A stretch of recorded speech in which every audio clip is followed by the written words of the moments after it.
한국에 계신 복된 시청자 여러분 평안하십니까? 오늘은 6월 십자가에 못 박으라 마지막 2부를 바로 전해드리겠습니다. 지난번 주님께서는 저에게 크리스천으로서 6월 십자가에 못 박는 것에 대해 말씀하셨습니다. 이것은 여러분이 잘 아시다시피 크리스천의 믿음에 있어서, 크리스천 구원에 있어서 가장 중요한 것입니다. 6월 십자가에 못 박는 이 교리는 우리가 십자가를 우리의 삶의 구원의 중심에 두는 것입니다. 6월 십자가에 못 박는 것에 대해 공부하는 것은 매우 축복된 것입니다. 우리가 십자가에 못 박는 것을 이해하는 것은 예수님께서 십자가에 못 박히신 것이 겟세마네 동산에서부터 시작되었다는 것입니다. 예수님께서 그런 고통을 겪으실 때, 모든 사람의 죄를 짊어지고 고통을 당하셨을 때 믿을 수 없는 고통과 고민으로 거의 포기하고 싶을 지경까지 갔었던 것입니다.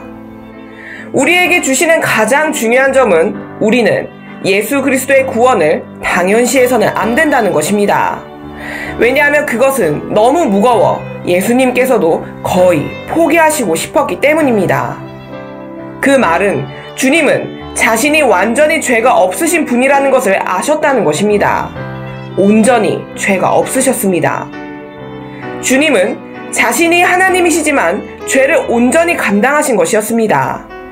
우리를 위해 죄를 감당하신 것입니다. 그래서 그것이 우리가 보았던 고뇌였습니다. 겟세마네 동산에 이르는 모든 일의 과정을 보시면 거기에는 갈등이 있었다고 말씀하십니다. 영과 육 사이에 갈등이 있었습니다. 그런 다음 주님은 십자가에 오르셨습니다. 그리고 육을 이기셨습니다. 주님께서는 다 이루었다 라고 말씀하실 때까지 십자가로 나아가셨습니다. 그때의 대화에서 현대교회에 주시는 엄청난 지시가 나왔습니다. 이 말씀을 나누는 것은 굉장한 축복입니다. 영광스러운 천국을 준비하게 해줍니다. 우리는 교회가 육을 십자가에 못 박는 것은 본질적으로 하나님의 뜻으로 돌아가는 것임을 분명히 보았습니다. 에덴 동산에서 거절당한 하나님의 뜻이 불순종에서 순종으로 돌아가는 것입니다. 주님께서 이 세대, 현대교회에 말씀하시는 것은 천국으로 들어가고 싶은 자들은 반드시 십자가를 통해야 한다는 것을 우리는 분명히 보았습니다. 여러분이 어디 있든 간에 드리고 싶은 메시지는 크리스천 구원에 있어서 여러분이 크리스천이라는 것을 증명할 수 있는 여러 가지 길이 있는데, 주님께서는 교회인 여러분에게 성경을 먼저 안내서로 주셨습니다. 육을 십자가에 못 박는 것은 이 시간 매우 중요합니다. 육이 이 시간 교회에 무엇을 했는지 보면 알 수 있습니다. 육을 십자가에 못 박지 못하면 납태나 찬양 리더가 목사들과 함께 같은 차에 있는 등 그들은 하나님의 의로움과 거룩하심에 대한 이미지를 상관하지 않는 것을 우리는 보았습니다. 거룩하지 않으면 누구도 주님을 보지 못하는데도 말입니다. 그래서 거짓 예언과 세상적인 것을 추구하는 것들이 지금 교회에 들어와 있는 것입니다. 어느 누구도 지금 이 시간 육을 십자가에 못 박아야 한다는 것을 알지 못합니다.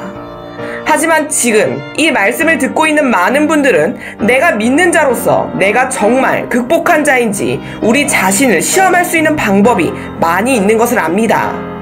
예수님께서는 영은 원하나 육은 약하도다 라고 하셨지만, 나는 정말 예수님께서 영이 육을 지배하신 그 교회인가? 나는 정말 예수님께서 겟세마네 동산에서 영이 육을 지배하게 하신 그런 교회인가 말입니다. 여러분이 그렇게 되려면 오직 성령께서 여러분을 도와주심으로 오직 하나님의 뜻 아래를 직접 걸을 때만 가능합니다. 아시다시피 그 하나님의 뜻은 거룩입니다. 그래서 여러분은 여러분의 삶이 전보다 거룩해졌는지 분명히 알 것입니다. 의로움입니다. 하나님의 뜻은 우리를 거룩하게 하십니다. 우리는 데살로니가전서 4장 3절을 보았고, 3절에서 하나님의 뜻은 이것이니 너희의 거룩함이라 곧 음란을 버리고, 하나님의 뜻은 하나님의 영생의 법이라는 것을 보았습니다. 그래서 예수님께서 기도하는 법을 가르쳐주신 마태복음 6장에 뜻이 하늘에서 이루어진 것 같이 땅에서도 이루어지이다 라고 하신 것입니다. 이것은 사실 인류를 나타내신 것입니다. 보라, 내가 온 것은 겟세마네 동산에서 고통을 받을 것이다. 그 고통은 육과 영 사이의 싸움의 고통이다. 그리고 나의 역할은 육의 의지, 죽어 없어질 사람의 뜻을 영의 의지, 영의 뜻에 일치하도록 연결하는 것이다. 라고 하신 것입니다. 그래서 그 기도에서 하늘에 계신 우리 아버지여, 이름이 거룩히 여김을 받으시오며 나라가 임하시오며 뜻이 하늘에서 이루어진 것 같이 땅에서도 이루어지이다. 라고 하신 것입니다. 그 말은 그의 미션에 대한 정의를 교회에 알려주시는 것입니다. 여러분이 어디에 있든 여러분의 삶을 보면 여러분들은 여러분 자신의 뜻과 삶의 목적이 하나님의 뜻과 일치되어 있느냐 하는 것입니다. 이것이 예수님께서 겟세마네 동산에서 우리에게 주신 말씀입니다. 뜻이 하늘에서 이루어진 것 같이 땅에서도 이루어지이다 라는 의미는 나는 드디어 바로잡기 위해 왔다. 아담과 하와에 의해 지어진 에덴 동산에서의 실수를 다른 동산인 겟세마네 동산에서 육이 두려워하는 것, 죽음을 두려워하는 것 등 인간의 뜻을 하나님의 아버지의 뜻과 연결하는 것이다. 그래서 하나님 아버지의 뜻을 이 땅에서 이루어지게 하는 것이다. 타락한 인간과 영원한 하나님을 연결하는 다리 역할을 하여 천국에 이를 수 있는 기회를 주는 것이다. 라는 의미입니다. 그래서 우리는 하나님의 뜻은 바로 주님 경외로 이어지는 것을 보았습니다. 이것이 바로 여러분이 하나님의 뜻을 걷는 유일한 길입니다. 이것을 은혜의 규칙이라고도 말합니다. 예수 그리스도를 믿는 사람은 누구나 거룩하게 하고 구속하며 하나님의 뜻에 따라 성령은 사람들을 도와서 끝까지 견딤을 돕습니다.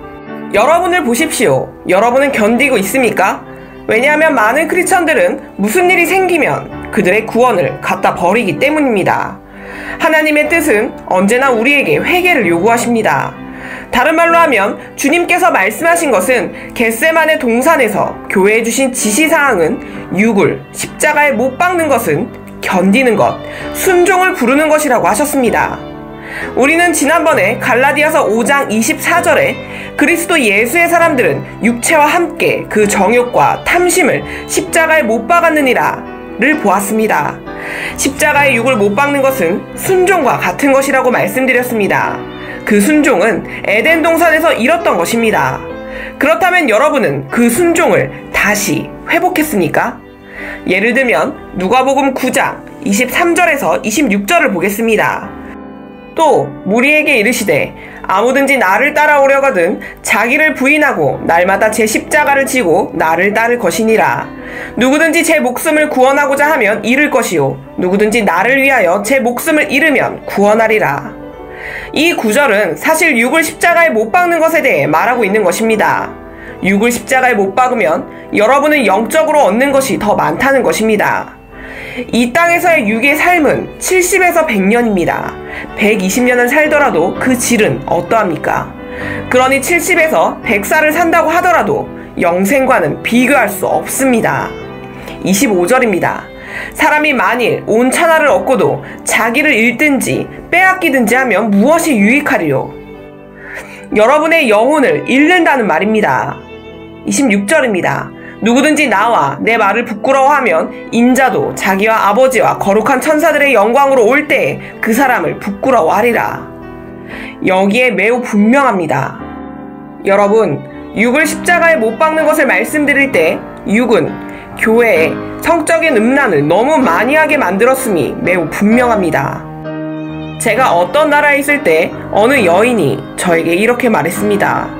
내 남편을 교회로 오게 하기 위해 기도하는 것이 좋을까요? 라고 말입니다. 그래서 저는 왜 그렇게 물으십니까? 라고 했습니다.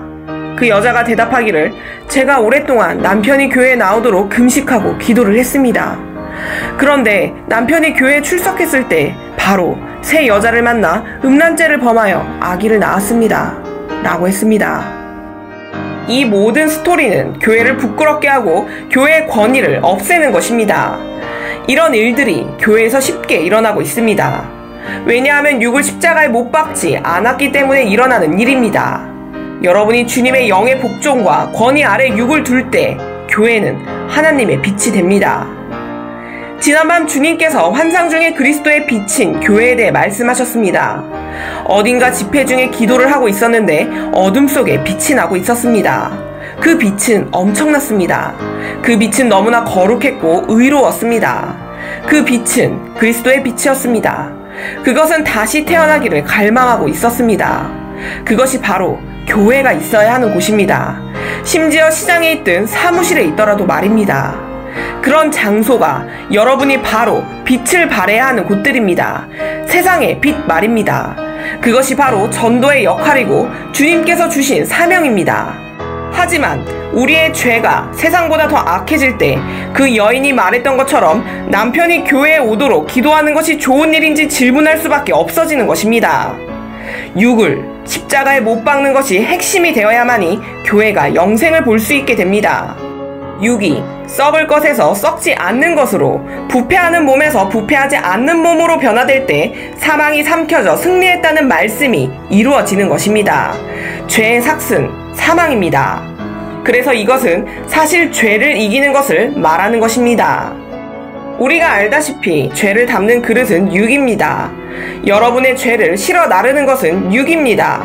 본질적으로 말하는 것은 교회 안에서 죄를 이기는 것에 대한 것입니다. 이것은 현대 교회가 가지고 있는 정말 기본적인 문제입니다. 왜 믿는 자들의 딸과 아들들이 대학교에서 다른 사람들보다 더 도덕적으로 타락해 있는 것일까요? 목사나 비숍들의 아들들은 더 심합니다. 그것은 교회의 기본이 뭔가 잘못되었기 때문입니다. 그래서 여기서 말씀하시는 것은 누구든지 나의 제자가 되기를 바라는 자들은 자기를 부인하고 매일 자신의 육을 십자가에 못 박아야 한다고 하신 것입니다. 계속해서 못 박아야 합니다. 지난번 우리는 마가복음 15장의 잔에 대해 말씀드렸습니다. 메시아께서 말씀하신 잔이 있습니다. 오늘은 그 잔을 중심으로 깊은 말씀을 나누겠습니다. 교회가 그 잔에 대해 정말 이해하시기를 바라기 때문에 오늘 열어드리겠습니다. 주님께서 말씀하시는 그 잔은 무엇일까요? 잔이 있습니다. 내가 마실 잔을 너희가 마실 수 있겠느냐고 하셨습니다. 메시아께서 보여주시는 잔이 있습니다. 겟세마네 동산에 있는 잔입니다. 그 다음 교회가 마실 잔입니다. 오늘 잔에 대해 깊이 들어갈 것입니다. 그러면 교회가 잘 이해하실 것입니다. 왜냐하면 성경에 이르기를 이것을 잘 이해하고 매일 마음 깊이 경작하는 오직 성숙한 교회만이 천국에 들어가기 때문이라고 하시기 때문입니다. 우리가 보았듯이 겟세마네 동산에 그 잔이 있었습니다. 마가복음 15장 21절부터 보겠습니다. 제목은 예수님의 십자가 처형과 교훈입니다. 21절입니다. 마침 알렉산더와 루포의 아버지인 구레네 사람 시몬이 시골로부터 와서 지나가는데 그들이 그를 억지로 같이 가게 하여 예수의 십자가를 지우고. 상상이 가십니까? 예수님께서 너무 피곤하시어 십자가를 지실 수 없었습니다. 제가 이스라엘에서 공부를 하고 있는 중에 하나님께서 저를 찾아오셔서 부르실 때 저는 계속 거절하고 도망다녔습니다. 하지만 어떻게 예수님께서 십자가 처형을 당하셨는지를 보여주셨을 때 저는 완전히 무너졌습니다. 하나님께서 몇 장면을 보여주셨지만 그 당시 예수님께서 너무 힘드셔서 십자가를 지지 못하셨습니다. 22절입니다. 예수를 끌고 골고다라는 곳, 번역하면 해골의 곳에 이르러. 골고다는 해골이 있는 곳, 사람들이 처형당하는 장소였습니다. 23절입니다. 모략을 탄 포도주를 주었으나 예수께서 받지 아니하시니라. 그리고는 십자가에 못 박았습니다. 출애굽기에 나오는 거룩한 향기름에 대해 이미 잘 알려드렸습니다. 이 모든 향료는 성령 하나님께서 다 제조하시는 것이었습니다. 거룩한 기름을 사용했습니다. 그리고 그것은 약으로 띄어놨습니다. 그 말은 매우 정확하게 만들어야 한다는 것입니다. 예를 들면 쓴 모략은 그것을 부숴서 액체로 만들면 약으로서의 가치가 생겨 항생제로 사용되었습니다. 박테리아를 죽여 상처를 치료하는 데 사용되었습니다. 그 당시에는 그렇게 사용되었습니다. 자, 예수님께서 이 골고다 해골이 있는 장소에 도착하셨을 때 그들은 쇠사슬로 때리고 너무나 심한 고통을 주었기 때문에 예수님은 너무 피곤하여 십자가를 질 수 없는 상태였습니다. 심지어 쇠로 머리까지 때렸습니다. 주님께서 이 장면을 저에게 보여주셨을 때 저는 너무나 슬퍼 3개월 동안이나 울고 또 울었습니다. 아무 일도 할 수 없었습니다. 어마어마한 일을 메시아께서 하신 것이었습니다. 이 장소에 오면 쓴 모략을 섞은 신 포도주를 사람들에게 주는 것은 매우 흔한 일이었습니다. 신 포도주와 모략을 섞은 것입니다. 그것은 진통제 역할을 했습니다. 그래서 사람들이 처형당할 때 예루살렘에 여자들이 있었습니다. 여자들은 처형당하는 사람들에게 그 고통을 느끼지 못하도록 공공연히 이 포도주를 주었습니다. 이것은 수술 때에 사용되는 마취제와 같은 것이었습니다. 그래서 그 고통을 느끼지 못하는 것입니다. 그래서 이 장소에서는 그것이 일반적인 일이었습니다. 친척들이나 사람들은 그들이 불쌍해서 이것을 사가지고 와서는 죽는 사람들에게 주었습니다. 하지만 이제 십자가에 달려있는 예수님을 상상해 보십시오. 사람들이 와서 십자가에 못 박으라, 십자가에 못 박으라 라고 외쳤습니다. 가장 심한 형벌을 그에게 원하였던 것입니다. 그가 누구길래 그런 심한 처형을 원하는지 사람들은 동정심을 가지게 되었습니다. 그래서 이 신 포도주의 잔을 준비했던 것입니다. 하지만 그럼에도 불구하고 주님께서는 이미 하나님의 진노의 잔을 마셨습니다. 그 잔에 대해 우리는 오늘 알아볼 것입니다. 이것은 겟세마네 동산에 있던 잔입니다. 최후의 만찬에서 이미 그 진노의 잔을 받으셨습니다. 이 잔이 바로 너에게 주는 나의 피이다 라고 하신 잔입니다. 이 장소를 우리는 보았습니다. 그 진통제를 주었을 때 통증을 느끼지 못하도록 그 잔을 주었을 때 메시아께서는 이 잔을 거부하셨습니다. 이 두 번째 잔을 거부하셨습니다. 이것을 현대 교회에 가르치시려는 것입니다. 메시아께서는 온전한 고통을 느끼시려고 하셨던 것입니다. 마태복음 27장 50절에 예수께서 다시 크게 소리 지르시고 영원히 떠나시니라. 그리고 돌아가셨습니다. 메시아께서는 의식적으로 이 전체의 고통의 과정을 통과하려고 하셨던 것입니다. 빌립보서 2장 8절에 매우 중요하게 강조되고 있습니다. 사람의 모양으로 나타나사 자기를 낮추시고 죽기까지 복종하셨으니 곧 십자가에 죽으심이라. 죽음의 최악의 상태로 죽으셨습니다. 같은 내용이 이사야 53장에도 나옵니다. 또 같은 내용을 여러분이 요한복음 10장 18절에서 보시면 이를 내게서 빼앗는 자가 있는 것이 아니라 내가 스스로 버리노라. 나는 버릴 권세도 있고 다시 얻을 권세도 있으니 이 계명은 내 아버지에게서 받았노라 하시니라. 메시아께서는 자발적으로 자신을 포기하고 싶어 하셨으므로 지금은 풀코스로 죽으실 것입니다. 경감하는 어떤 것도 원하지 않으셨습니다. 인류를 구원하기 위해 모든 고통을 겪고 싶어 하셨던 것입니다. 그렇다면 현대 교회는 예수님을 영접할 때 겟세마네에서 주신 잔을 받고는 나중에 왜 예루살렘 여자들이 준비한 모략을 탄 포도주도 받느냐 말입니다. 그 잔은 고통을 완화시키는 잔입니다. 그렇기 때문에 현대 교회가 고통을 참는 정도가 매우 약한 것은 당연한 것입니다. 저는 그냥 행복하고 싶어요. 행복하게 해주는 교회를 다니고 싶어요. 라고 합니다. 당연합니다. 하지만 주님께서는 그 반대로 여기에 말씀하십니다. 내 발자국을 따르려 한다면 세상이 너희를 사랑하지 않을 것이다. 라고 하셨습니다. 그런데 현대 교회는 왜 예수님을 영접했을 때 예루살렘 여자들이 준비한 다른 잔을 받느냐 하는 것입니다. 진통제 잔 말입니다. 왜 그렇게 하나요? 왜냐하면 여러분은 지금 십자가의 풀코스를 받지 않기 때문입니다. 육을 십자가에 못 박지 않기 때문입니다.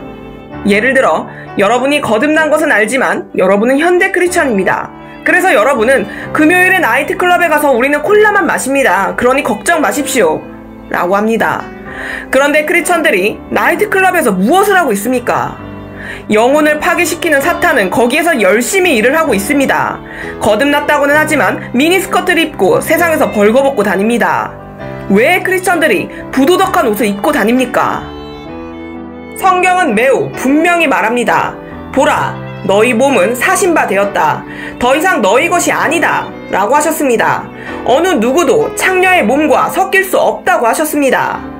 이제 모든 이는 육의 욕망을 영화롭게 하지 말라고 하셨습니다.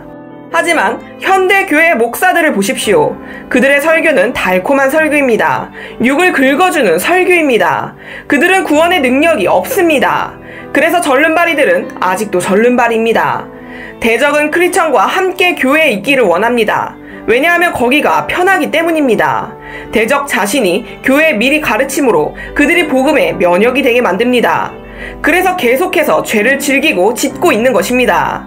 하지만 여기에는 엄청난 질문이 나와야 합니다. 예수님께서는 거부하셨습니다.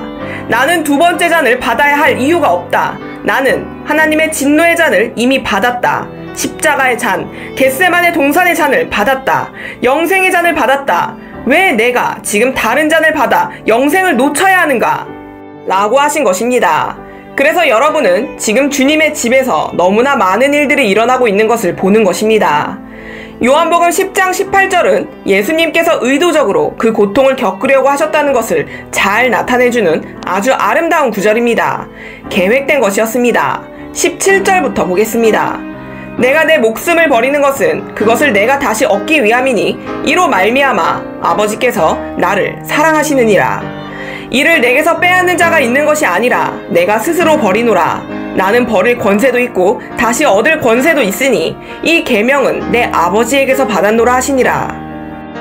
이것은 의도하신 것이었습니다. 주님께서 생명을 내려놓으신 것은 의도하신 것이었습니다. 주님은 너무나 잘 아셨습니다. 누가 주님을 섬기게 될지 말입니다. 그리고 이 땅과 사람들에게 무슨 일이 일어날지 모든 것을 너무나 잘 안다 라고 하셨습니다. 그 고통을 알고 계셨습니다. 겪어야 하는 고통을 아셨던 것입니다. 그런 다음 의도적으로 그 길을 선택하셨고 그래서 인간을 구원할 수 있다는 것을 아셨던 것입니다. 그래서 주님은 우리를 격려하십니다. 우리가 그리스도를 따르는 것은 이기적인 욕망을 내려놓고 이기적인 승진을 포기하고 이기적인 희망을 내려놓는 것이라고 하십니다. 하지만 지금의 현대교회를 보십시오. 우리는 지금 이기적인 욕망을 너무나 사랑하는 심각한 세대를 살고 있습니다. 하지만 겟세마네 동산에서 가르쳐주신 질문은 이것은 아버지의 뜻이 아닌 너희들의 뜻이다 라고 하십니다. 우리는 하나님의 뜻 안에서 크리스천으로서 기도하고 있습니까? 스스로 물어보십시오. 마귀도 우리에게 돈을 줄 수 있다는 것을 기억하시지요? 때로는 교회에 있는 목사들도 돈을 추구합니다. 그래서 마귀가 돈을 줍니다. 그래서 그것을 통해 하나님의 일이 아닌 다른 것을 하게 됩니다. 그래서 여러분이 소위 축복이라는 것을 본다면, 교회를 거룩함으로부터 멀어지게 한다면 그것은 하나님의 뜻이 아니라는 것을 압니다. 자, 이제 오늘의 메시지로 들어갑니다. 사랑하는 여러분, 이 메시지는 매우 중요하고 심각한 메시지입니다. 오늘은 육을 십자가에 못 박는 것에 대한 매우 근본적인 관점에 대해 알아보겠습니다. 육을 십자가에 못 박는 것에 대한 어떤 특정한 중요한 키를 말씀드리겠습니다. 왜냐하면 주 예수 그리스도께서 잔에 대해 말씀하셨기 때문입니다. 어떤 잔을 말하는 것일까요? 주님께서 말씀하시는 잔이 어떤 잔인지 계속해서 알아보도록 하겠습니다. 모든 거듭난 자들은, 모든 예수 그리스도를 따르는 자들은 그 잔을 마셔야 한다고 하십니다. 마태복음 20장 20절에서 23절부터 보도록 하겠습니다. 주님께서 말씀하시는 그 잔에 대해 알아보겠습니다. 그때 세베대의 아들의 어머니가 그 아들들을 데리고 예수께 와서 절하며 무엇을 구하니, 예수께서 이르시되 무엇을 원하느냐? 이르되 나의 이 두 아들을 주의 나라에서 하나는 주의 우편에 하나는 주의 좌편에 앉게 명하소서. 예수께서 대답하여 이르시되 너희는 너희가 구하는 것을 알지 못하는도다. 내가 마시려는 잔을 너희가 마실 수 있느냐? 그들이 말하되 할 수 있나이다. 이제 잔에 대해 말씀하십니다. 23절입니다. 이르시되 너희가 과연 내 잔을 마시려니와 내 좌우편에 앉는 것은 내가 주는 것이 아니라 내 아버지께서 누구를 위하여 예비하셨든지 그들이 얻을 것이니라. 자, 킹제임스 버전으로 다시 보겠습니다. 그때 세베대의 아이들의 어머니가 자기 아들들과 함께 그분께 나와 그분께 경배하며 그분에게서 무엇인가를 바라매, 그분께서 그녀에게 이르시되 네가 무엇을 원하느냐 하시니, 그녀가 그분께 이르되 주의 왕국에서 나의 이 두 아들이 하나는 주의 오른편에 하나는 왼편에 앉게 허락하옵소서 하거늘. 예수님께서 응답하여 이르시되 너희가 구하는 것을 너희가 알지 못하는도다. 내가 마실 잔을 너희가 마실 수 있으며 나를 잠기게 한 그 침례로 너희가 침례를 받을 수 있느냐 하시니 그들이 그분께 이르되 우리가 할 수 있나이다 하매 그분께서 그들에게 이르시되 너희가 참으로 내 잔을 마시고 나를 잠기게 한 그 침례로 침례를 받으려니와 내 오른편과 내 왼편에 앉는 것은 내가 줄 것이 아니니라. 다만 내 아버지께서 누구를 위해 그것을 예비하셨든지 그들이 그것을 받을 것이니라 하시니라. 잔이 있습니다. 메시아께서 마신 잔입니다. 겟세마네 동산에서 마신 쓴 잔, 고통의 잔, 슬픔의 잔이었습니다. 십자가의 잔, 외로움의 잔, 거절의 잔. 그런 다음 교회에게 말씀하시길 나의 이 잔을 마실 것이라고 하셨습니다. 그 잔을 교회 또한 마셔야 하는 잔입니다. 그 잔을 마실 것입니까? 더 깊이 들어가기 전에 여러분은 이 어머니와의 대화를 이해할 수 있을 것입니다. 세베대의 아들들의 어머니 그리스도의 중요한 제자인 요한과 야고보입니다. 양육하면서 아들을 잘 키웠다고 이야기합니다. 지금 교회에서도 마찬가지입니다. 우리는 부유해서 우리 자식들은 고통과 슬픔 없이 잘 자랐다고 합니다. 그래서 다른 제자들과는 다르다고 합니다. 사회적 지위도 높습니다. 우리 가족은 평범한 가족이 아니고 특별합니다. 그러니 세베대의 어머니는 우리 아들들은 바르게 잘 자랐으니 두 아들에 대해 요청했던 것입니다. 그래서 하나는 주의 좌편에, 하나는 주의 우편에 앉게 해달라고 요청했습니다. 하지만 주님께서 하신 대답을 보십시오. 내가 마실 잔을 너희가 마실 수 있으며 나를 잠기게 한 그 침례로 너희가 침례를 받을 수 있느냐? 라고 하셨습니다. 어머니는 지금 현대 교회에서 하는 일을 그대로 하고 있는 것입니다. 지금까지도 그렇게 하고 있는 것입니다. 왜냐하면 여자가 말하길 우리는 좋은 집안에서 왔기 때문에 선진국에서 왔기 때문에 우리는 잘하고 있습니다. 우리는 다릅니다. 우리 자식들은 교육을 잘 받고 자랐습니다. 그러니 하나는 우편에 하나는 좌편에 주님의 보좌에 앉혀 주십시오. 라고 합니다. 이것은 지금 현대 교회에서 일어나고 있는 것에 대한 좋은 본보기입니다. 왜냐하면 인간의 품성은 현대 교회의 세대는 어떤 특정한 가치 체계가 있다는 것입니다. 그래서 주님께서 주신 대답에는 현대 교회에 주는 강력한 지시사항이 있는 것입니다. 우리가 잘 알다시피 그 당시의 여자는 부의 축척에 대해 말하려고 했습니다. 이 사회에서의 성공에 대해 말하려고 했습니다. 이 사회의 성공 체계를 천국에 적용하려고 했습니다. 하지만 예수님께서는 놀라운 말씀을 하셨습니다.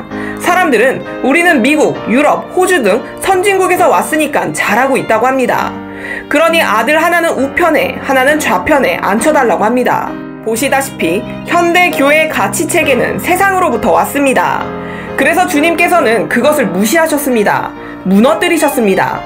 세상은 더 축척하는 것이 더 이기는 것이라고 합니다. 주님 앞에서도 그렇게 하려고 합니다. 섬김을 받는 것이 이기는 것이라고 합니다. 우리 집에는 일하는 사람이 있다고 합니다. 우리는 잘하고 있다고 말합니다.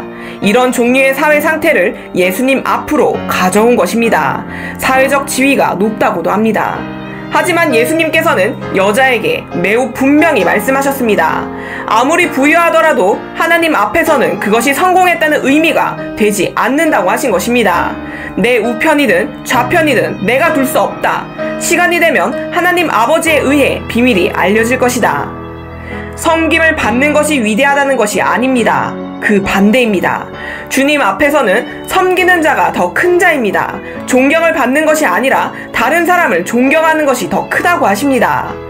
주님께서 교회는 주님의 발자국을 따라가야 한다고 말씀하셨습니다.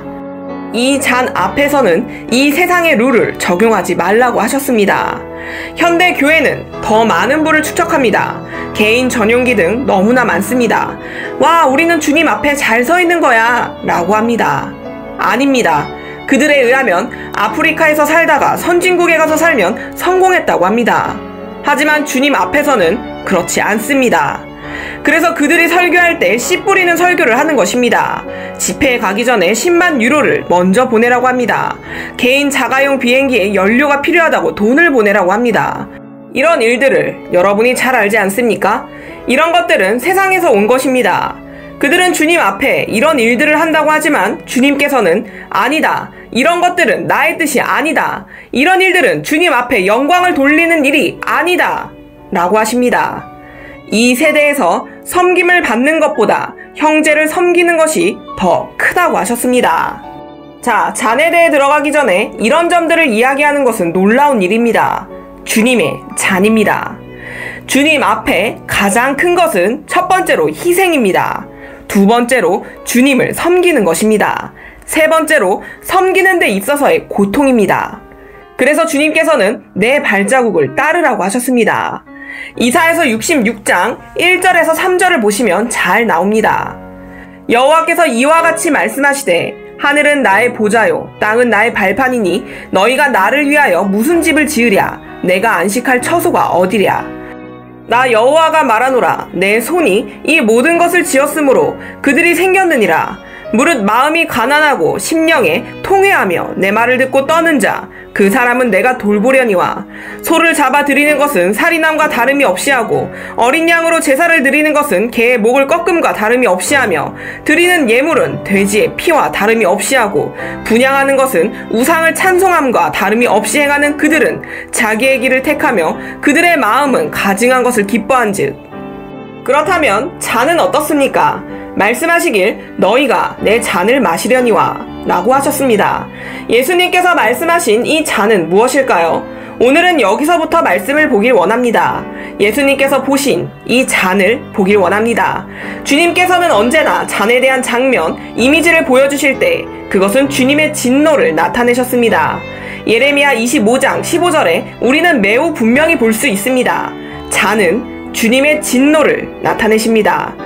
메시아께서 마신 이 잔이 무엇인가에 대해 알아보고 우리 교회에게 마시라고 하신 잔이 무엇인지 알아보겠습니다. 마태복음 20장 22절입니다. 예수님께서 말씀하시길 너희가 구하는 것을 너희가 알지 못하는도다. 내가 마실 잔을 너희가 마실 수 있으며 나를 잠기게 한 그 침례로 너희가 침례를 받을 수 있느냐 하시니 그들이 그분께 이르되 우리가 할 수 있나이다 하매 라고 하셨습니다. 자, 이제 잔을 봅시다. 여러분, 주님께서 말씀하시는 잔이 무엇일까요? 하나님의 진노의 잔입니다. 예레미야 25장 15절입니다. 이스라엘의 하나님 여호와께서 이같이 내게 이르시되 너는 내 손에서 이 진노의 술잔을 받아가지고 내가 너를 보내는 바 그 모든 나라로 하여금 마시게 하라. 그들이 마시고 비틀거리며 미친 듯이 행동하리니 이는 내가 그들 중에 칼을 보냈기 때문이니라 하시기로 내가 여호와의 손에서 그 잔을 받아서 여호와께서 나를 보내신 바 그 모든 나라로 마시게 하되. 자, 오늘 말씀이 시작됩니다. 주님께서 말씀하시는 이 잔이 무엇인지 이제 우리는 조금 더 깊이 들어갈 것입니다. 그런 후 여러분은 이제 왜 주님께서 엄청난 고통과 슬픔을 통과하셔야 했는지 이해하실 수 있을 것입니다. 오늘 말씀의 목적은 메시아께서 마신 이 잔이 무엇인가에 대해 말씀드리기를 위함입니다. 아버지여, 만일 아버지의 뜻이거든 이 잔을 내게서 옮기시옵소서. 이 잔이 무슨 잔입니까? 그리고 너희가 참으로 내 잔을 마시고 나를 잠기게 한 그 침례로 침례를 받으려니와. 이것은 당연히 이 잔은 보혈의 침례입니다. 무슨 잔을 이사야가 마신 것입니까? 어떤 잔을 교회가 마셔야 하는 것입니까? 이제 우리는 예레미야 25장 15절에서 17절에 나오는 잔, 바로 하나님의 진노의 잔, 메시아께서 마셔야 했던 잔을 보았습니다. 이사야 51장 17절을 보시면 더 많은 정보를 얻을 수 있고 이 잔에 대해 더 많이 이해하실 수 있을 것입니다. 주님의 진노의 잔, 분노의 잔의 뜻을 알 수 있을 것입니다. 이 잔의 이미지에 대해 보시면 왜 메시아께서 포기하고 싶어 했었는지 알 수 있을 것입니다. 이사야서 51장 17절입니다. 여호와의 손에서 그의 분노의 잔을 마신 예루살렘이여 깰지어다 깰지어다 일어설지어다. 네가 이미 비틀거름치게 하는 큰 잔을 마셔 다 비웠도다. 이제 우리는 그가 말씀하시는 주님의 진노의 잔, 아무도 마실 수 없다고 예수 그리스도 메시아께서 말씀하신 그 잔입니다. 심지어 예수님께서 다 마셨다고 알려주시는 것을 분명히 봅니다. 주님의 분노의 잔입니다. 여러분, 이제 우리가 이해하기 시작한 것이 얼마나 엄청난 일입니까? 그리고 아직도 그 잔에 대해 밝혀주십니다. 요한계시록 14장 9절에서 12절까지입니다. 또 다른 천사 곧 셋째가 그 뒤를 따라 큰 음성으로 이르되 만일 누구든지 짐승과 그의 우상에게 경배하고 이마에나 손에 표를 받으면 그도 하나님의 진노의 포도주를 마시리니 그 진노의 잔에 섞인 것이 없이 부은 포도주라. 거룩한 천사들 앞과 어린 양 앞에서 불과 유황으로 고난을 받으리니 그 고난의 연기가 세세토록 올라가리로다. 짐승과 그의 우상에게 경배하고 그의 이름표를 받는 자는 누구든지 밤낮 쉼을 얻지 못하리라 하더라. 성도들의 인내가 여기 있나니 그들은 하나님의 계명과 예수에 대한 믿음을 지키는 자니라. 주님께서 잔에 대해 말씀하실 때는 그것은 진노의 잔, 하나님의 분노의 잔인 것입니다. 그래서 메시아께서 이 잔을 손에 드셨을 때 이 잔을 마시는 것을 두려워하신 것은 당연한 것이었습니다. 이 잔은 예수님께 너무나 무거웠습니다. 어떻게 하나님을 죄스럽게 만듭니까? 하나님의 아들을 말입니다. 아들의 모습으로 오신 하나님 아버지, 어떻게 그를 죄스럽게 만들고 죄의 심판을 받게 합니까? 여러분, 크리스천 구원의 보물을 이해하십니까? 하나님께서 죄를 지셔야 했습니다. 너무나 믿을 수 없는 일입니다. 이 시간 상상도 할 수 없는 일입니다. 이제 잔에 대해 열어드리겠습니다. 마태복음 20장 28절입니다. 예수님께서 받으신 그 잔, 하나님의 진노의 잔을 우리는 보았습니다. 인자가 온 것은 섬김을 받으려 함이 아니라 도리어 섬기려 하고 자기 목숨을 많은 사람의 대속물로 주려 함이니라. 이제 여러분은 그 잔이 무엇이었는지 이해하실 것입니다. 진노의 잔은 주님께서 마셔야 하는 잔이었다는 것을 주님은 아셨습니다.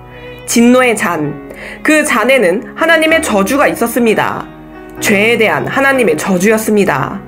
그 잔에는 죄에 대한 하나님의 심판이 있었습니다. 이 땅의 어느 누구도 하나님의 진노의 심판 아래 있기를 원하는 사람은 아무도 없습니다. 절대로 없습니다. 그것을 여러분은 절대로 견딜 수 없습니다. 여러분은 완전히 부서질 것입니다. 여러분은 절대로 하나님과 다른 잘못된 방향에 있기를 원하지 않을 것입니다. 대적이 오면 여러분은 주님께 뛰어갈 수 있습니다.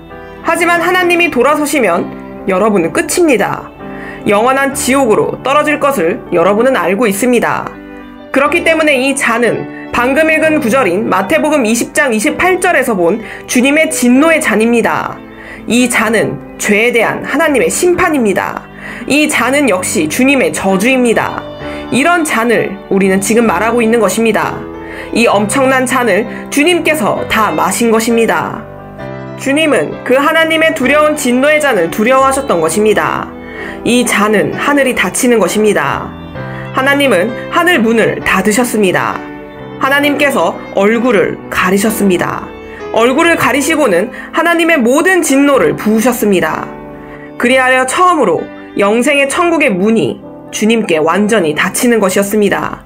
마침내 처음으로 하나님 아버지와 아들이 분리되었습니다. 영원 이후 처음으로 말입니다. 그래서 이 잔은 아버지로부터 인간이 격리되는 것입니다. 이 잔으로 인하여 아버지께서는 얼굴을 가리셔야 했고 천국은 예수님 위에서 닫혔습니다. 하나님의 죄에 대한 저주가 모두 예수님께로 떨어졌습니다. 아버지의 두려운 심판이 예수님께 떨어졌습니다. 하나님의 저주입니다. 하지만 그 잔에 대해 더 충격적인 것은 예수님께서는 성령님의 뜻을 이 방법으로 성취해야 했다는 것입니다. 그렇기 때문에 예수님은 이 잔을 두려워했던 것입니다. 그래서 우리는 하나님의 모든 진노가 집중되었다는 것을 우리는 이제 봅니다. 그것이 강해졌습니다. 하나님의 진노, 하나님의 두려운 진노가 이제 주님 위에 떨어지는 것입니다. 그래서 주님은 감당할 수 없다고 하신 것입니다. 마태복음 26장 39절입니다. 조금 나아가사 얼굴을 땅에 대시고 엎드려 기도하여 이르시되 내 아버지여 만일 할만하시거든 이 잔을 내게서 지나가게 하옵소서. 그러나 나의 원대로 마시옵고 아버지의 원대로 하옵소서 하시고. 이제 우리는 이해합니다. 이 잔은 마태복음 20장 28절에서 본 죄의 대속물로 치르는 두려운 잔으로 이 잔을 마심으로써 죄의 대가를 치르는 것입니다. 모든 인류의 죄 말입니다. 전 지구의 불법, 전 인류의 불법, 심지어 태어나지도 않은 인류의 모든 죄 말입니다.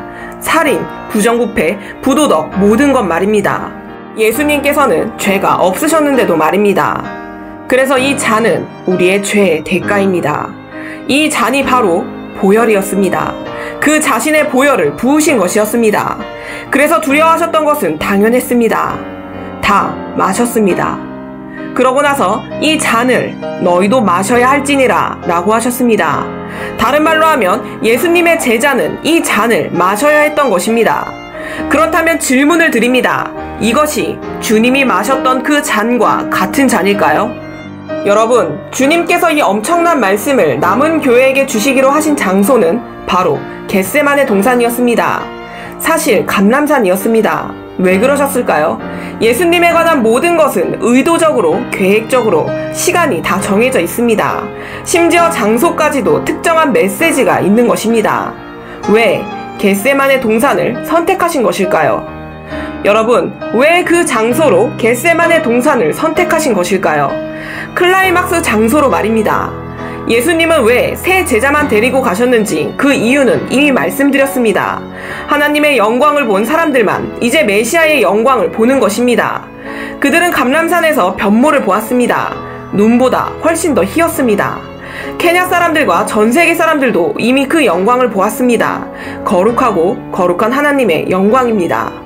왜 이 장소를 선택하셨는지를 보시면 먼저 최악의 상황이 되었을 때, 다윗 왕도 클라이막스가 되었을 때, 그의 죄로 인하여 하나님으로부터 버림받았을 때 다윗 왕도 그 같은 장소로 갔습니다. 다윗 왕은 투구도 쓰지 않고 도망쳤습니다.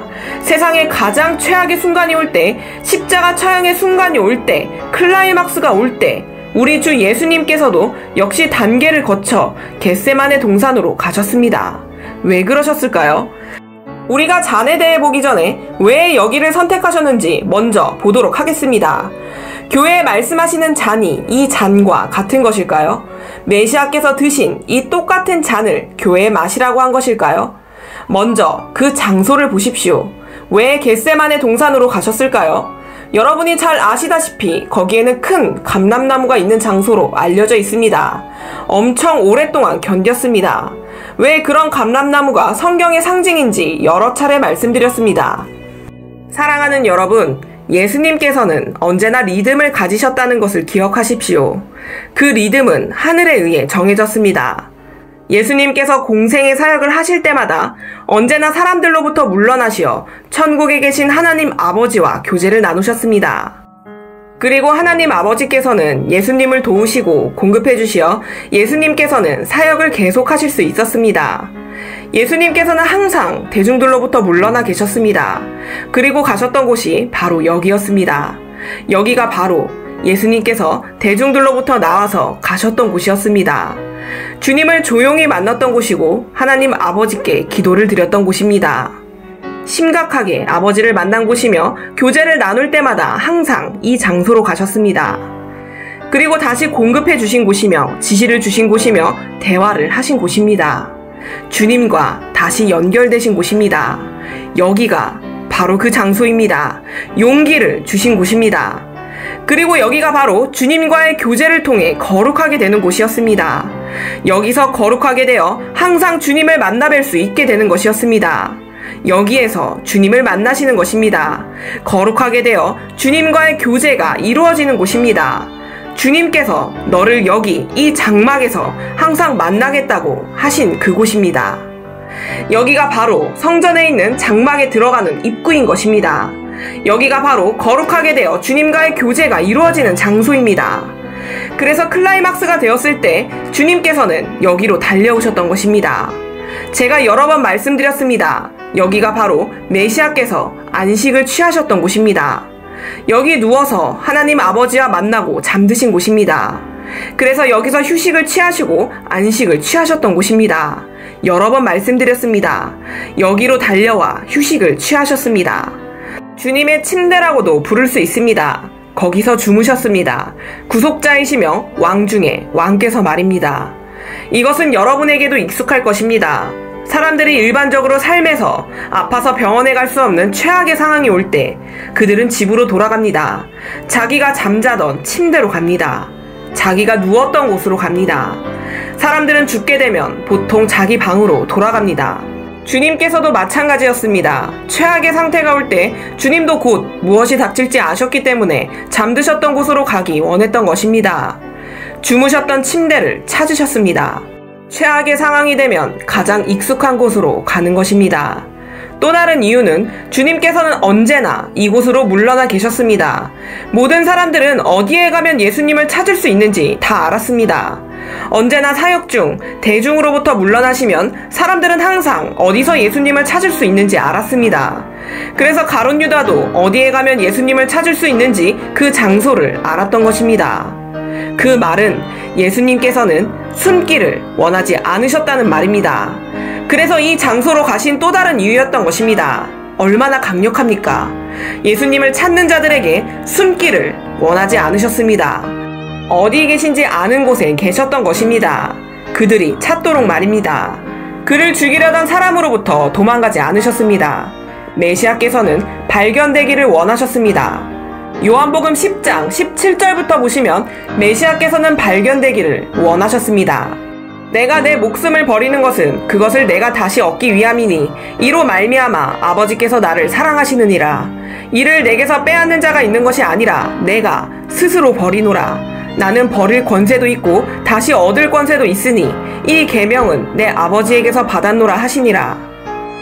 발견되기를 원하셨습니다. 숨으려 하지 않으셨습니다. 여러분, 절대로 숨으려 하지 않으셨습니다. 그리고 그들은 와서 찾았습니다. 성경을 보시면 사람들이 체포하러 왔을 때 그들에게 물으셨습니다. 마태복음 26장 50절입니다. 예수께서 이르시되 친구여 네가 무엇을 하려고 왔는지 행하라 하신대 이에 그들이 나와 예수께 손을 대어 잡는지라. 그들이 찾기를 바라셨습니다. 메시아께서는 발견되기를 원하셨습니다. 자발적으로 잡히셨습니다. 그 장소는 그 후 엄청난 장소가 되었습니다. 사랑하는 여러분, 예수님은 오시기 전에 이미 그 잔을 보셨습니다. 그 안에 있는 내용물을 이미 보셨습니다. 평강의 왕이신 주님께서는 매우 침착하고 안정된 분이셨습니다. 하지만 그 잔을 마실 때가 되었을 때 주님에게서 처음으로 평강이 떠났습니다. 제자들이 보았을 때 겟세마네 동산에서의 평강의 왕은 이미 평화는 사라지고 이제 고민스러워 보였습니다. 문제가 생긴 것입니다. 평강의 왕에게 평화가 사라진 것입니다. 제자들은 매우 충격을 받았습니다. 왜냐하면 제자들은 메시아가 이 세상에서 가장 기쁘고 행복한 분임을 보았기 때문입니다. 왜냐하면 그는 죄가 없으시고 하나님 아버지와의 관계 때문입니다. 여러분이 하나님 아버지와의 특별한 관계를 누리게 되면 거기에는 평화가 있고 기쁨이 있습니다. 막을 수 없는 기쁨입니다. 영원한 기쁨입니다. 마이크로 초마다, 매 순간마다, 매 분마다, 매 시간, 매일, 매주, 매달, 해마다, 10년마다 느끼는 말할 수 없는 그런 평강이 있습니다. 만약에 표현한다면 특별한 관계, 하나님 아버지와의 언약의 관계가 있다는 것입니다. 어떤 때는 그런 것을 설명할 수가 없습니다. 여러분, 메시아께서는 이 세상에서 가장 기쁘고 즐거우신 분이셨지만 그날이 왔을 때 제자들은 주님을 보고 충격을 받았습니다. 주님께 있었던 기쁨은 사라졌고 기쁨은 슬픔으로 바뀌었기 때문이었습니다. 그래서 그들은 너무나 충격을 받았습니다. 이제 기쁨은 없어졌습니다.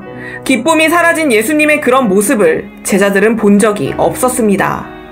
메시아께서는 하나님의 품성과 말씀으로 가득했습니다. 하나님의 보물이셨습니다. 하지만 그 장소에서 예수님께 있던 하나님의 품성과 하나님의 영생의 말씀, 하나님의 영생의 빛이 가려졌습니다. 겟세마네 동산, 그 장소에서 하나님의 품성으로 가득했던 주님은 이제 하나님의 품성이 그때부터 소멸되었습니다. 고난이 공개적으로 드러난 것입니다. 너무나 두려워하셨고 떨으셨습니다. 주님의 슬픔이 드러났습니다. 하나님과의 교제가 너무 풍족하고 충만했지만 이제 그것은 외로움으로 바뀌었습니다. 주님께서도 너무나 놀라 3번씩이나 왔다 갔다 하셨습니다. 상상이 가십니까? 3번이나 왔다 갔다 하시면서 기도를 하셨습니다. 믿을 수 없는 일이었습니다. 제자들은 이런 상황을 한 번도 본 적이 없었습니다. 여러분, 이 잔을 바로 메시아께서 마신 것입니다. 평강의 왕에게서 평강을 빼앗아 간 것이었습니다. 평강이 없어졌습니다. 마태복음 26장 43절 44절입니다. 다시 오사 보신즉 그들이 자니 이는 그들의 눈이 피곤함 일러라. 또 그들을 두시고 나아가 세 번째 같은 말씀으로 기도하신 후 기도를 하러 세 번이나 왔다 갔다 하셨습니다. 얼마나 놀라운가요? 영광의 왕, 평강의 왕께서 이런 모습을 보이신 것이 얼마나 충격적입니까? 왜냐하면 그 잔 때문입니다. 예수님께서 마신 그 잔 말입니다. 마태복음 26장 26절에서 29절을 보시면 압니다. 그들이 먹을 때에 예수께서 떡을 가지사 축복하시고 떼어 제자들에게 주시며 이르시되 받아서 먹으라 이것은 내 몸이니라 하시고 주님께서는 그 잔에 대해 많은 것을 아셨습니다. 예수님께서는 그 잔을 주님의 부서진 몸이라는 것을 아셨던 것입니다. 주님은 최후의 만찬에서부터 그 잔을 마셔야 한다는 것을 아셨던 것입니다. 주님은 모든 것을 아셨던 것입니다. 이 잔에 대해 모든 것을 아셨던 것입니다. 저는 이 잔에 대해 정말로 정의하고 싶습니다. 여기서 지시가 내려온다면 나의 잔을 마셔야 한다는 것입니다. 그것은 교회에 대한 지시입니다. 그래서 우리는 지금 교회가 마셔야 하는 잔을 보는 것입니다. 과연 같은 잔일까요? 계속해서 말씀하시길 또 잔을 가지사 감사기도 하시고 그들에게 주시며 이르시되 너희가 다 이것을 마시라. 이것은 죄사함을 얻게 하려고 많은 사람을 위하여 흘리는 바 나의 피 곧 언약의 피니라. 그러나 너희에게 이르노니 내가 포도나무에서 난 것을 이제부터 내 아버지의 나라에서 새 것으로 너희와 함께 마시는 날까지 마시지 아니하리라 하시니라. 주님은 그 잔의 내부에 예수님의 피, 메시아 자신이 있다는 것을 알고 있었습니다. 그것이 자신의 피였음을 알고 계셨던 것입니다. 이 잔은 이사야 53장에서도 이 잔에 대해 알려주십니다. 시편 22장도 보십시오. 이 잔, 엄청난 잔, 믿을 수 없는 잔입니다. 그리고 교회에게 말씀하시길 이 잔을 마셔라. 이 피에 의해 침례를 받으라 라고 하셨습니다. 이사야서 53장 1절에서 12절입니다. 우리가 전한 것을 누가 믿었느냐? 여호와의 팔이 누구에게 나타났느냐? 그는 주 앞에서 자라나기를 연한 순 같고 마른 땅에서 나온 뿌리 같아서 고운 모양도 없고 풍채도 없은즉 우리가 보기에 흠모할 만한 아름다운 것이 없도다. 그는 멸시를 받아 사람들에게 버림받았으며 간고를 많이 겪었으며 질고를 아는 자라. 마치 사람들이 그에게서 얼굴을 가리는 것 같이 멸시를 당하였고 우리도 그를 귀히 여기지 아니하였도다. 그는 실로 우리의 질고를 지고 우리의 슬픔을 당하였거늘 우리는 생각하기를 그는 징벌을 받아 하나님께 맞으며 고난을 당한다 하였노라. 그가 찔림은 우리의 허물 때문이요 그가 상함은 우리의 죄악 때문이라.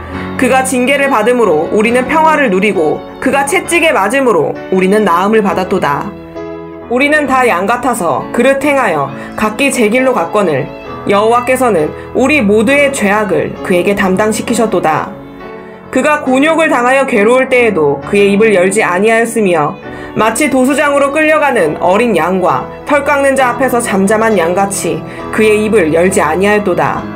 그는 곤욕과 신문을 당하고 끌려갔으나 그 세대 중에 누가 생각하기를 그가 살아있는 자들의 땅에서 끊어짐은 마땅히 형벌을 받을 내 백성의 허물 때문이라 하였으리요. 그는 강포를 행하지 아니하였고 그의 입에 거짓이 없었으나 그의 무덤이 악인들과 함께 있었으며 그가 죽은 후에 부자와 함께 있었도다. 여호와께서 그에게 상함을 받게 하시기를 원하사 질고를 당하게 하셨은즉 그의 영혼을 속건제물로 드리기에 이르면 그가 씨를 보게 되며 그의 날은 길 것이요 또 그의 손으로 여호와께서 기뻐하시는 뜻을 성취하리로다. 그가 자기 영혼에 수고한 것을 보고 만족하게 여길 것이라. 나의 의로운 종이 자기 지식으로 많은 사람을 의롭게 하며 또 그들의 죄악을 친히 담당하리로다. 그러므로 내가 그에게 존귀한 자와 함께 몫을 받게 하며 강한 자와 함께 탈취한 것을 나누게 하리니 이는 그가 자기 영혼을 버려 사망에 이르게 하며 범죄자 중 하나로 헤아림을 받았음이니라. 그러나 그가 많은 사람의 죄를 담당하며 범죄자를 위하여 기도하였느니라. 그는 겟세만의 동산에서 멸시를 받아 사람들에게 버림받았으며 간고를 많이 겪었으며 질고를 아셨습니다. 5절과 10절에 그가 떨리신 이유가 나옵니다. 5절을 보면 그가 찔림은 우리의 허물 때문이요 그는 십자가에 찔릴 것을 아셨습니다. 그가 찔림은 우리의 허물 때문이요 그가 상함은 우리의 죄악 때문이라. 그가 징계를 받음으로 우리는 평화를 누리고 그가 채찍에 맞음으로 우리는 나음을 받았도다. 예수님은 양처럼 모든 것을 알고 있었습니다. 10절은 여호와께서 그에게 상함을 받게 하시기를 원하사 질고를 당하게 하셨은즉 이라고 말씀하십니다. 주님은 알고 계셨습니다. 하나님의 말씀이 부어졌습니다. 완전한 분이 말씀을 선포하신 것입니다. 율법과 거룩함을 성취하기 위해서입니다. 예수님은 그것을 아셨던 것입니다. 그리고 이 잔에 대해 말씀하셨습니다. 아버지께서 하실 수만 있다면 이 잔을 떠나가게 하옵소서. 가능하다면 말입니다. 이 잔이 내게서 떠나가게 하옵소서. 그 안에 있는 내용물을 아셨던 것입니다. 이 잔의 중요성에 대해 아셨던 것입니다. 하나님의 진노, 십자가의 고통, 슬픔, 하나님의 심판, 저주가 있는 잔을 아셨던 것입니다. 아버지, 이 잔이 내게서 떠나가게 하옵소서. 다른 말로 하면 사람을 구원할 수 있는 다른 방법이 있다면 그것으로 하시옵소서. 제발 이 방법 말고 말입니다. 얼마나 이 잔이 강력하고 두려운 잔입니까? 말씀하시길, 아버지, 인류를 구원할 수 있는 다른 방법이 있다면 제발 그 길을 따르십시오. 저는 못하겠습니다. 보시다시피 저는 부서졌습니다. 저는 할 수 없습니다. 라고 하신 것입니다. 그리고 마지막에 뭐라고 하시는지 보십시오. 그러나 아버지의 뜻대로 하옵소서 라고 하십니다. 그렇다면 교회에 주시는 메시지는 무엇일까요? 여러분이 기도를 할 때, 하나님께 간구할 때 모든 것이 아버지의 뜻에 맞게 기도를 해야 합니다. 다른 말로 하면 지금껏 여러분이 간구했던 기도가 아버지의 뜻에 부합한 것이었나요? 그것들이 아버지의 뜻이었나요? 예수님은 이미 보셨던 것입니다. 이것은 아버지의 뜻이라는 것을 이미 아셨던 것입니다. 주님은 이미 볼 수 있었습니다. 하나님의 뜻을 말입니다. 하지만 예수님께서는 무슨 다른 방법을 찾으신 것입니까? 인간을 구원할 다른 방법이 있었습니까? 우리는 이사야 53장에서 예수님에 대해 설명하신 하나님의 말씀을 보았습니다. 다른 길은 없다고 하셨습니다. 이 잔을 가지신 오직 예수님을 통해서만 인류는 해방을 찾아내고 구원을 발견하고 영원을 찾고 죄의 속죄를 찾으며 하나님의 임재에 들어가는 문을 찾을 수 있다는 것입니다. 요한복음 1장 29절입니다. 다른 길이 있을까요? 여러분, 다른 길이 없는데 왜 아버지께 다른 방법을 물었을까요? 예수님께서는 다른 길이 있다면 이 잔을 내게서 떠나가게 해 주시옵소서 라고 하셨습니다. 우리는 오늘 이 동산에 대해 깊은 것을 알아봅니다. 그것은 메시아의 고난이며 하나님께서 교회에게 주신 명령은 이 잔을 마셔야 한다는 것입니다. 요한복음 1장 29절입니다. 이튿날 요한이 예수께서 자기에게 나아오심을 보고 이르되 보라, 세상 죄를 지고 가는 하나님의 어린 양이로다. 저는 기억합니다. 2004년 4월 2일 환상 중에 주님께서 저를 주님의 보좌실로 데려가셨을 때 주님의 보좌 앞에 저를 세우시고 세례 요한을 보내시고 산처럼 큰 영광이 보좌를 덮었습니다. 모든 것이 영광스럽게 변했습니다. 저는 전 세계에 이 환상에 대해 나누었습니다. 메시아의 오심에 관한 말씀입니다. 그 환상에서 이스라엘에서 일어날 이벤트를 말씀드렸고 그것이 메시아의 오심과 관련해서 다 이루어졌습니다. 너무나 강력합니다. 성취돼야 할 오직 한 가지 예언만이 남아있는데 그 환상 중에 보여주신 메시아의 오심에 관한 예언 하나만 남아있습니다. 그 환상 중 세례 요한이 하나님의 영광으로부터 나와서 말했습니다. 저에게 세계의 모든 나라에 이르기를 회개하고 메시아의 오심을 준비하라는 지시를 하였습니다. 두 번째 환상 파트에서는 어린 양께서 세상 죄를 지고 이제 오신다고 하였습니다. 가서 길을 준비하라고 하였습니다. 그래서 저는 모든 나라에 가서 전했습니다. 그리고 거기서 저는 이유는 알 수 없지만 세례 요한과 논쟁이 있었습니다. 그 환상에서 저는 왜 메시아께서 죽으셔야 했는지 물었습니다. 다른 말로 하면 주님께서 갑자기, 여러분이 아시다시피 꿈에서는 주님이 여러분을 사로잡고 계시기 때문에 하나님의 의지로 진행이 됩니다. 주님께서는 왜 죄가 많은 인간을 대신해서 죽으셔야 했는지를 저를 궁금하게 하셨습니다. 왜 다른 방법이 없었는지 말입니다.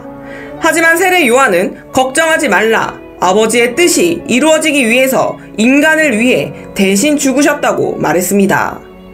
그렇게 논쟁이 있는 사이 하나님께서는 저를 어린 양이 엄청난 영광으로 하나님의 보좌에 앉아 계신 것을 보게 하셨습니다. 그리고 그의 목에서는 보혈이 흘러내리고 있었습니다. 너무나 충격적인 모습이었습니다. 너무나 저를 놀라게 하였습니다. 왜냐하면 두 번째 환상에서 앞으로 일어날 일에 대해 보여주시며 저를 하늘로 데려가시어 벤자민 네타냐후 1기, 2기 모든 것을 보여주셨고 다 이루어졌기 때문입니다. 이것은 2004년입니다. 자, 그래서 다른 길이 있었냐는 것입니다. 왜 주님께서는 이 잔이 내게서 지나가게 해달라고 하셨을까요? 우리는 이사야서에서 보았습니다. 이사야서 53장이 바로 그것입니다. 요한복음 1장 29절에 이튿날 요한이 예수께서 자기에게 나아오심을 보고 이르되 보라, 세상 죄를 지고 가는 하나님의 어린 양이로다. 이것은 이미 선포였습니다. 다른 사람은 할 수 없는 것이었습니다. 이사야 9장 7절도 그에 대해 말씀하고 있는 것입니다. 예수님께서 오실 것이다 라는 말씀입니다. 아들이 태어날 것이다. 이미 기록되어 있는 것이었습니다. 그래서 예수님께서는 받아들이셨고 오셔서 고난을 받으실 것이라는 예언이 되어 있었던 것입니다. 인자는 고난을 받으실 것이다.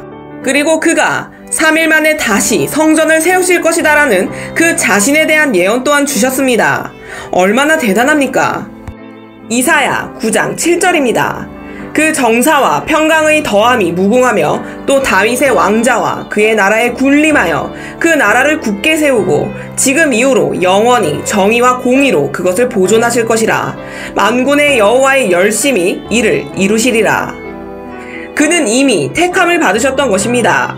기묘자라, 모사라, 전능하신 하나님이라, 영존하시는 아버지라, 평강의 왕이라, 구원자, 살아있는 떡이라, 산 돌이라, 생수이시라. 이 모든 것들은 그의 로드맵에 놓여 있었습니다. 왜 다른 길을 말씀드리겠습니까? 다른 길이 있습니까? 하지만 아버지여, 가능하다면 이 잔이 지나가게 해 주십시오 라고 하셨습니다. 히브리서 10장 14절입니다. 다른 방법이 있습니까? 이 잔을 보기도 전에 왜 이 잔을 마시기를 두려워하셨을까요? 14절입니다. 그가 거룩하게 된 자들을 한 번의 제사로 영원히 온전하게 하셨느니라. 오직 하나의 제사만 있다고 하십니다. 그가 바로 주님이십니다. 사도행전 4장 12절입니다. 주님께서는 아버지, 인류를 구원할 다른 방법이 있다면 그렇게 하십시오. 저 말고 그 방법을 하십시오. 다른 방법이 있다면 말입니다. 라고 하셨습니다. 12절을 보겠습니다. 다른 이로서는 구원을 받을 수 없나니 천하 사람 중에 구원을 받을 만한 다른 이름을 우리에게 주신 일이 없음이라 하였더라. 자, 예수께서 건축자들의 버린 돌로서 집 모퉁이의 머릿돌이 되었습니다. 얼마나 놀랍습니까? 사랑하는 여러분, 주님께서 이 잔이 얼마나 두려우셨을까요? 아버지, 이 잔이 내게서 지나가게 하옵소서. 얼마나 이 잔이 두려웠으면 그렇게 말씀하셨을까요? 메시아께서는 다른 방법이 없다는 것을 아셨습니다. 오직 한 방법만 있었습니다. 하지만 메시아께서는 어느 순간 너무 두려워서 할 수 없다고 하신 순간이 있었습니다. 저는 할 수 없습니다. 그래서 저는 메시아께서 이 잔을 마시기를 얼마나 두려워하셨는지를 여러분에게 강조하고 있는 것입니다. 그 잔이 얼마나 두려운 잔이었는지 이제 여러분은 이해하실 것입니다. 자, 그렇다면 교회는 어떻습니까? 교회는 지금 어떤 잔을 마시고 있습니까? 요한계시록 5장입니다. 1절부터 읽겠습니다. 내가 보매 보좌에 앉으신 이의 오른손에 두루마리가 있으니 안팎으로 썩고 7인으로 봉인하였더라. 하늘 위에나 땅 위에나 땅 아래에 능히 그 두루마리를 펴거나 보거나 할 자가 없더라. 그 두루마리를 펴거나 보거나 하기에 합당한 자가 보이지 아니하기로 내가 크게 울었더니 이 두루마리가 청사진이었습니다. 은혜의 언약의 청사진이었습니다. 죄성이 있는 인간을 구원할 언약이었습니다. 9절입니다. 그들이 새 노래를 불러 이르되 두루마리를 가지시고 그 인봉을 떼기에 합당하시도다. 일찍이 죽임을 당하사 각 족속과 방언과 백성과 나라 가운데에서 사람들을 피로 사서 하나님께 드리시고 그들로 우리 하나님 앞에서 나라와 제사장들을 삼으셨으니 그들이 땅에서 왕노릇 하리로다 하더라. 이가 바로 일찍이 죽임을 당한 합당한 양이었습니다. 주님께서는 이미 정해져 있는 건축자의 청사진이었다는 것을 아셨습니다. 인류를 구원할 건축자의 마스터 플랜이었다는 것을 이미 아셨습니다. 인간을 구원하러 내려오시기 전에 이미 다 아셨습니다. 그리고 다른 방법이 없다는 것도 아셨습니다. 이미 잘 아셨습니다. 그런데도 물으셨습니다. 다른 방법이 있다면 그 방법을 사용하십시오. 저는 안 되겠습니다. 라고 말입니다. 얼마나 그 잔이 두려웠으면 그렇게 말씀하셨을까요? 이는 현대 크리스천의 구원의 대가를 강조하는 것입니다. 그래서 오늘 이후로 여러분은 주님의 구원을 가지고 절대로 장난을 치면 안 됩니다. 다른 방법이 없는 것을 예수님께서는 너무나 잘 아셨습니다. 그런데도 아버지, 인류를 구원할 다른 방법이 있다면 이 잔이 내게서 지나가게 하옵소서. 다른 방법을 쓰십시오. 저는 감당할 수 없습니다. 라고 하셨습니다. 다른 길이 없음을 아셨는데도 그렇게 하셨습니다. 누가복음 2장 25절부터 31절까지입니다. 예루살렘에 시므온이라는 사람이 있으니 이 사람은 의롭고 경건하여 이스라엘의 위로를 기다리는 자라. 성령이 그 위에 계시더라. 그는 이스라엘의 위로를 알았습니다. 그것이 얼마나 어려울지라도 말입니다. 다른 말로 하면 하늘이 이 시므온에게 열렸다는 말입니다. 하늘은 시므온에게 밝히셨습니다. 26절입니다. 그가 주의 그리스도를 보기 전에는 죽지 아니하리라 하는 성령의 지시를 받았더니 이것은 사전에 준비된 것이었습니다. 주님의 마스터 플랜에 정해진 것이었습니다. 예수님께서 오시기 전에 이미 알았던 것입니다. 그래서 아기 예수께 가까이 간 것이었습니다. 엄청난 일입니다.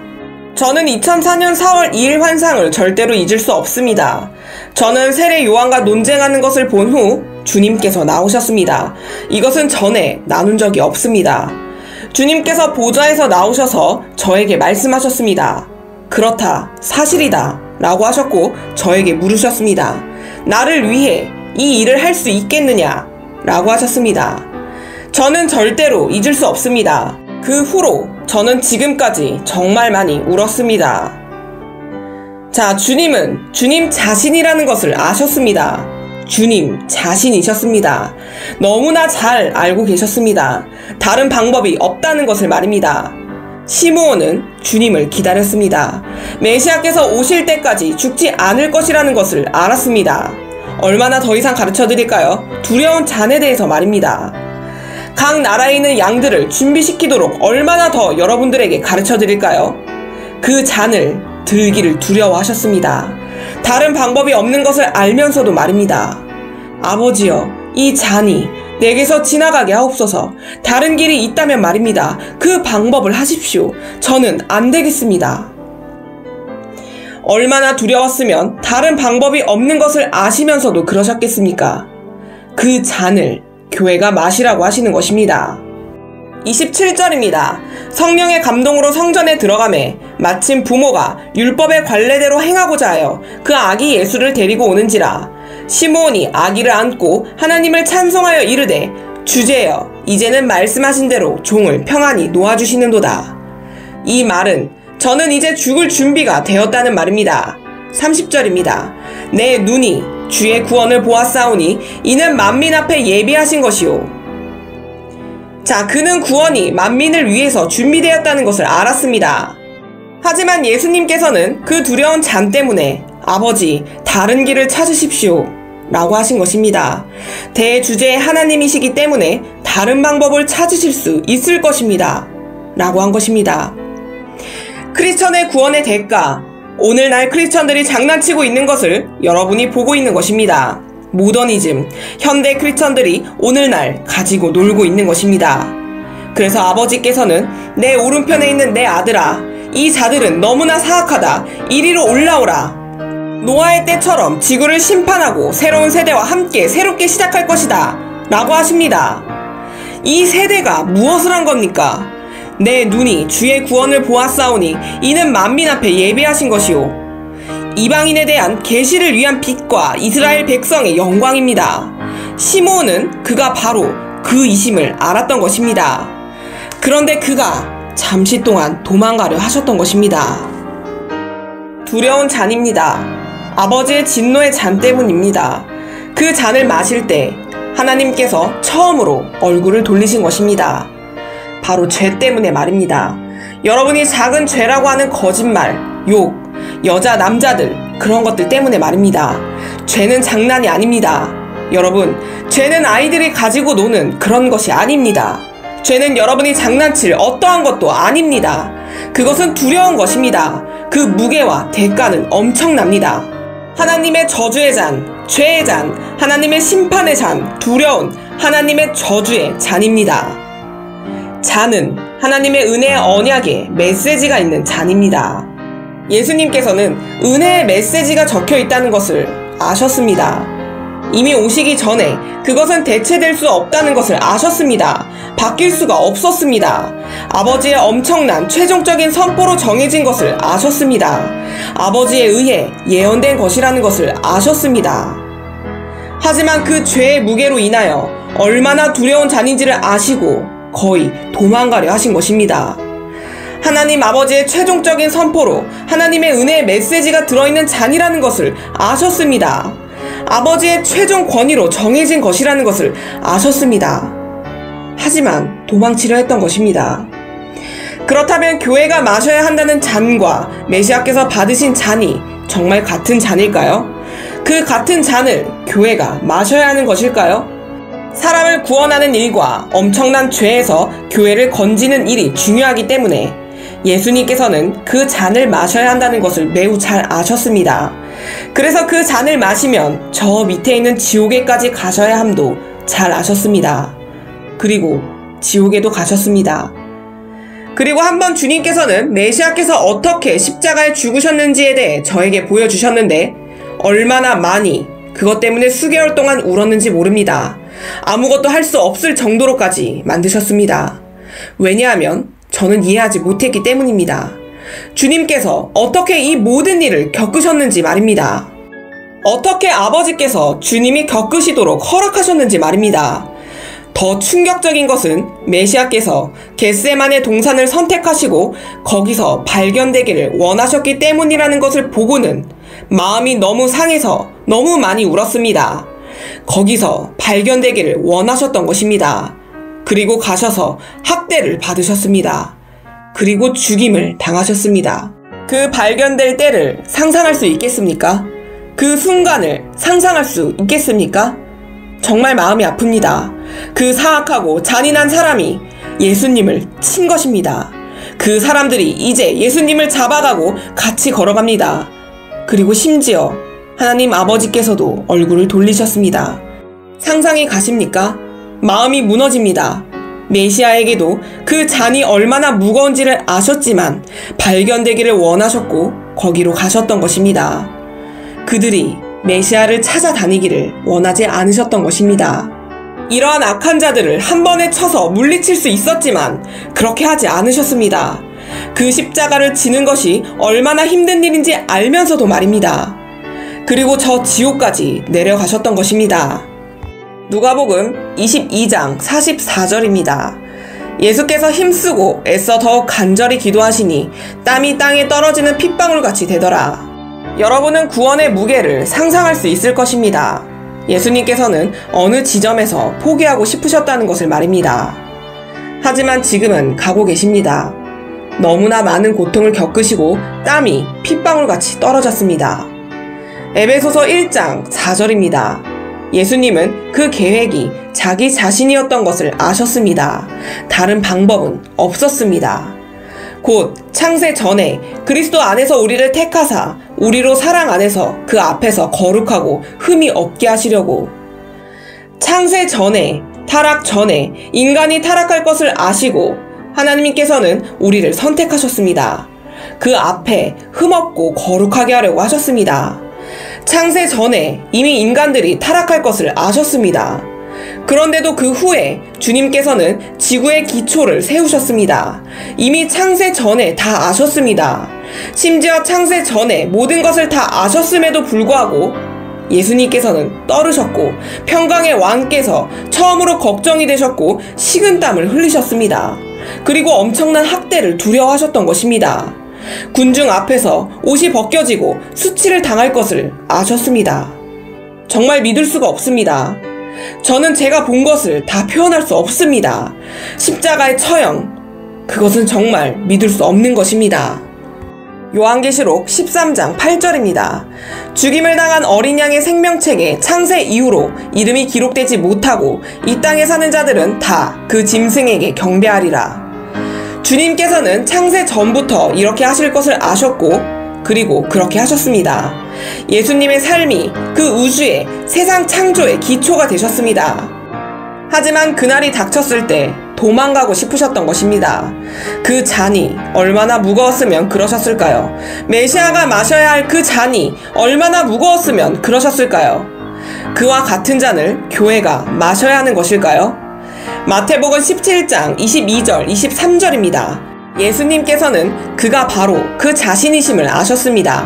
그 잔에 있는 두려움 때문에 도망가고 싶었던 것입니다. 22절입니다. 갈릴리에 모일 때에 예수께서 제자들에게 이르시되 인자가 장차 사람들의 손에 넘겨져 죽으시기 전에 그 걸어가는 길을 상상해 볼 수 있습니까? 여러분은 아마 상상도 하기 싫을 것입니다. 예수님께서는 이미 지구를 멸하실 수도 있으셨습니다. 23절입니다. 죽임을 당하고 제3일에 살아나리라 하시니 제자들이 매우 근심하더라. 이해하십니까? 예수님께서는 이미 그 가실 길을 아셨던 것입니다. 하지만 예수님께서는 바꿀 수 있는 방법이 없다는 것을 아셨습니다. 바꿀 수 있는 방법이 없었습니다. 누가복음 16장 17절입니다. 그가 바로 예수님 자신이심을 아셨습니다.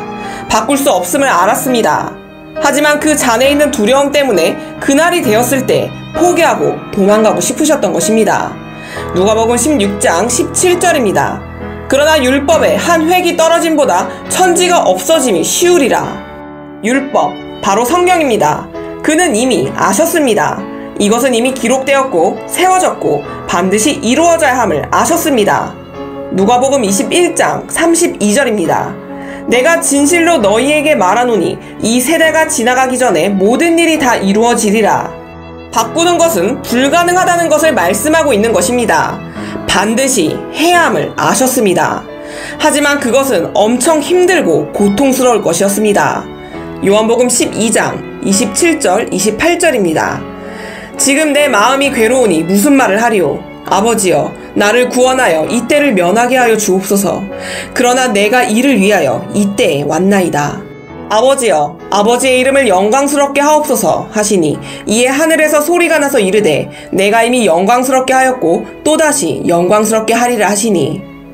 다른 말로 하면 예수님께서는 아버지께 면해달라고 하지 않으셨고 가능하다면 이 잔이 내게서 지나가게 하옵소서 라고 기도했습니다. 예수님께서는 말씀은 절대로 바뀌지 않으며 아버지에 의한 구원을 예수님께서 깰 수 없음을 너무나 잘 아셨습니다. 아버지, 이때를 면하려 하시려는지요? 아닙니다. 저는 이때를 위하여 이때에 왔나이다 라고 하셨습니다. 그래서 메시아께서는 그들이 와서 찾기를 바라셨던 것입니다. 이 모든 상황이 저에게는 충격이었습니다. 나쁜 사람들이 찾기를 원하셨던 것입니다.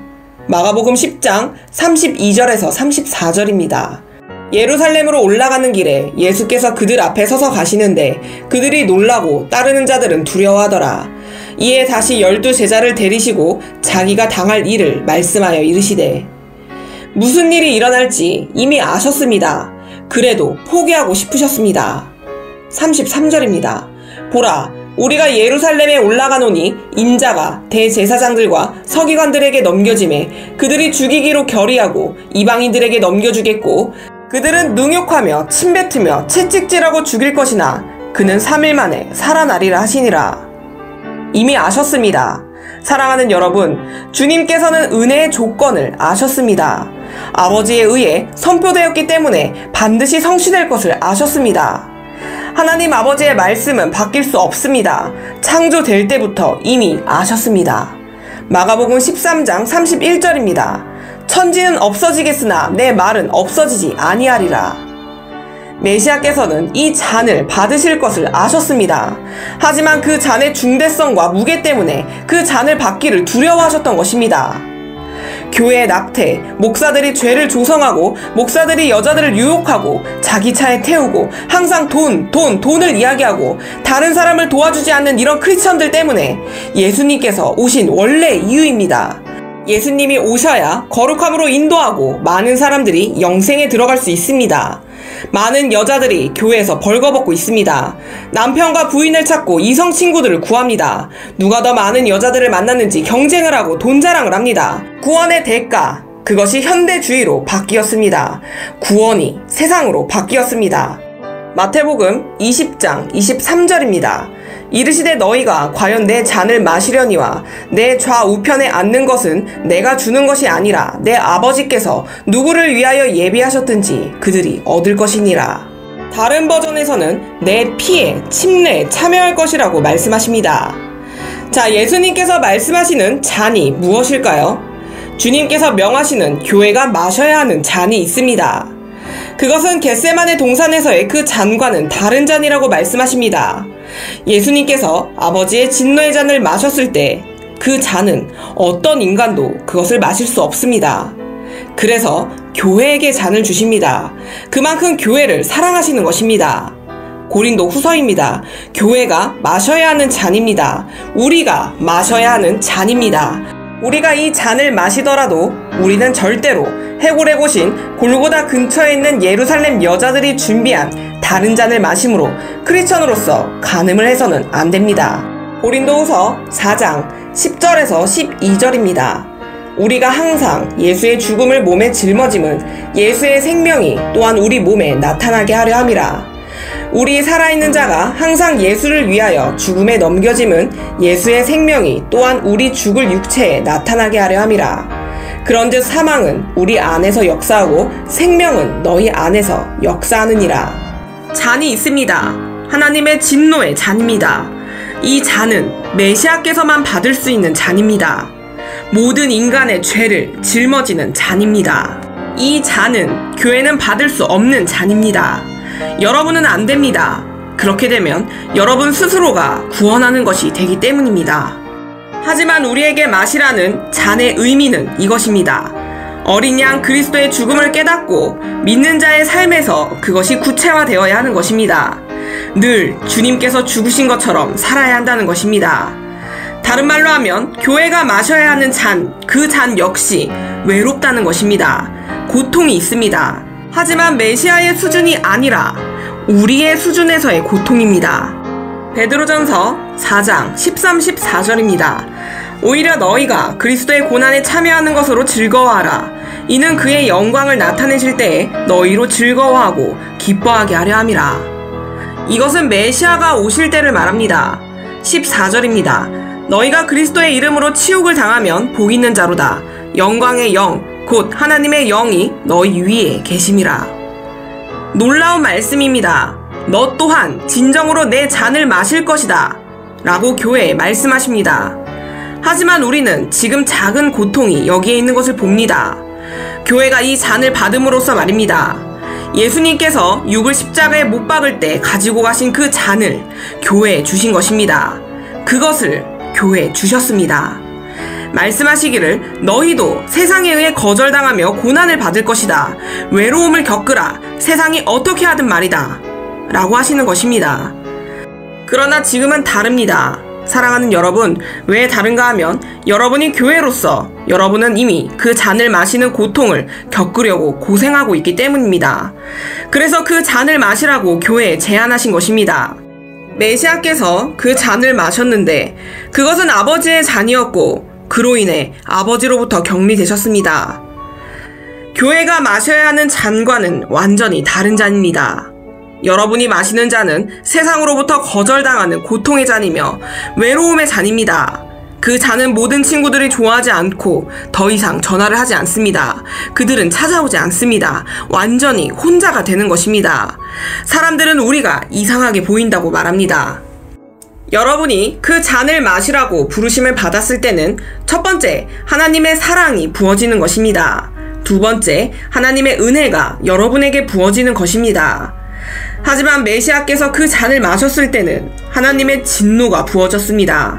은혜가 부어진 것이 아니었습니다. 죄에 대한 하나님의 증오가 부어진 것이었습니다. 세 번째로는 여러분이 이 잔을 받으라는 부르심을 받았을 때 모든 거래처가 더 이상 찾아오지 않습니다. 옷차림을 바꾸고 거듭났다고 한 이후 모든 거래처와 고객은 오지 않고 조롱합니다. 여러분이 예수님과 함께 고통을 받으라는 부르심을 받을 때 그때는 하나님의 영광이 여러분에게 부어집니다. 하지만 예수님께서는 하나님의 진노의 이 잔을 받으셨을 때 주님은 혼자이셨습니다. 완전히 혼자였습니다. 하늘은 닫혔고 예수님은 우셨습니다. 아버지여, 아버지여, 왜 하늘의 문을 닫으시고 오늘 저를 버리시나이까? 하지만 여러분에게 주신 이 잔을 마신다면 하나님께서는 여러분을 비추십니다. 여러분의 얼굴에 초점을 맞추십니다. 하지만 예수님은 아버지께서 얼굴을 돌리셨습니다. 메시아로부터 얼굴을 돌리셨습니다. 그렇다면 왜 교회는 마실 수 없다고 하십니까? 주님께서 교회에게 마시라고 한 이 잔은 쉽고 더 가볍고 더 낫습니다. 더 나은 조건입니다. 교회가 받으라는 잔은 십자가의 잔, 쓴 잔, 외로움의 잔, 거절의 잔이며 이 세상으로부터 구별의 잔, 세상의 도덕적 부패로부터 구별되는 잔입니다. 하나님의 임재가 있을 때 이 잔을 교회가 마시라고 하는 것입니다. 성령님께서 여기 계십니다. 그리고 여러분을 도우십니다. 하지만 메시아는 혼자셨습니다. 주님께서 저에게 메시아의 처형을 보여주셨을 때 성령이 예수님을 데리러 지옥에까지 내려가신 것을 보았습니다. 성령께서 대적을 물리치실 줄 알았습니다. 십자가에서, 지옥에서 말입니다. 십자가에서의 많은 상황을 여러분은 모르실 것입니다. 하지만 저에게 보여주셨습니다. 성령께서 내려가셔서 예수님만 번개처럼 데려가셨습니다. 엄청난 빛이었습니다. 예수님만 데리러 내려가신 것입니다. 자, 하지만 여러분에게는 이 땅에서의 삶을 주시고 성령께서 함께 계시는 동안 십자가의 구원의 잔을 마시라고 하십니다. 주님께서 여러분을 보호하고 있는 가운데 말입니다. 이 잔을 마시면 영생의 축복을 여러분에게 주시는 것입니다. 왕이신 예수님께서 이미 십자가에 오르셨고 우리는 주님의 권위 아래서 그냥 쉽게 우리의 육을 십자가에 매달면 되는 것입니다. 주님께서는 교회에게 죄에 대해 매우 슬퍼하라고 하셨습니다. 죄에 대해 더 슬퍼하십시오. 영광의 왕을 십자가에 못 박았습니다. 예수님께서 어떻게 슬퍼하셨는지 보십시오. 주님께서는 우리에게 두 개의 뜻이 있다고 하셨습니다. 육의 뜻인 본능과 성령의 뜻인 하나님의 뜻이 있습니다. 육의 뜻은 항상 고난을 싫어하고 어떤 종류의 고통이라도 싫어합니다. 그리고 죽기를 싫어합니다. 하지만 하나님의 뜻은 성령의 보호하심으로 우리는 육에 대해서 고난과 슬픔과 사망을 짊어질 수 있는 것입니다. 영광 중에 그리스도와 함께 할 수 있는 것입니다. 얼마나 강력합니까? 세베대의 아들의 어머니는 두 명을 예수님께 부탁하였습니다. 요한과 야고보입니다. 그리고 예수님께서는 그래, 나의 잔을 마실지어다 라고 답하셨습니다. 디모데후서 2장 11절 12절입니다. mit보다 이 말이여, 우리가 주와 함께 죽었으면 또한 함께 살 것이요, 참으면 또한 함께 왕노릇 할 것이요, 우리가 주를 부인하면 주도 우리를 부인할 것이라. 야고보는 살해당해야 했습니다. 사도행전 12장 1절 2절입니다. 야고보는 그 잔을 마셔야 했습니다. 설명을 드리겠습니다. 야고보가 어떻게 죽임을 당했는지 말입니다. 사도행전 12장 1절 2절입니다. 그때 헤로당이 손을 들어 교회 중에서 몇 사람을 해하려 하여 요한의 형제 야고보를 칼로 죽이니, 야고보는 죽어야 했습니다. 스데반은 돌을 맞아야 했습니다. 메시아께서는 자기 자신을 드리는 것에서 도망가려 하셨습니다. 스데반은 죽어 그리스도와 함께한다고 그는 기뻐하였습니다. 이것은 다른 것입니다. 메시아의 것과는 다른 것입니다. 이것들은 축복입니다. 은혜가 있고 하나님의 보호와 사랑이 있습니다. 하나님은 그들을 높여주십니다. 이것은 세상의 죄를 지는 것이 아닙니다. 야고보는 그 잔을 마셨습니다. 요한은 십자가 앞에 섰습니다. 그리고 섬으로 격리당했습니다. 그들은 십자가 옆에 서 있었습니다. 주님은 잔을 교회에게 주셨다고 하십니다. 모든 친구가 나를 버렸다고 합니다. 내 옷차림 때문에 직장을 구하지 못한다고 합니다. 이것은 훨씬 가볍습니다. 여러분, 훨씬 가볍습니다. 메시아께서는 겟세마네 동산으로 가셨고 고민하셨고 슬픔을 참으셨습니다. 고통, 슬픔 말입니다.